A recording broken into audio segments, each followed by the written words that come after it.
dhagaagot. Waaqayyo dhagaagot. Hundumti keessan akka nagaan dhuftanii Waaqayyo nagaan isin galcha mana keessanitti. Eebbammoo ennaa eebbifne Waaqatti harka kennitu malee harka rukutiina. Harka keessa kana caala hundi keessanii hin galtu. Eebbi isinitti haa qabatu. Eebbi Oromoo hundumatti haa qabatu. Amma kan itti fufu itti fufa. Barri bara gadaatii, barri qoofaatii, barri bara roobaa ta'uu ayyee.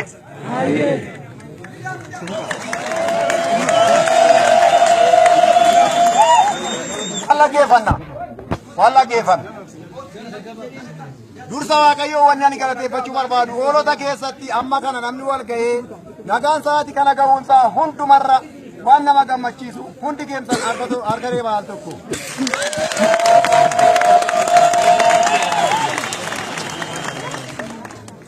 Egaa waan nagaan haa bulchu.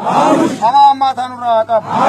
Mootummaa nama ajjeesaa Waaqayyo nurraa haa kaasu. Saba keenya an akka Baqqalee Garbaa fa'aa, an akka Dajanee Xaafaa fa'aa hidhamtoonni siyaasaa mirga isaanii falmatan malee shororkeessitoota miti.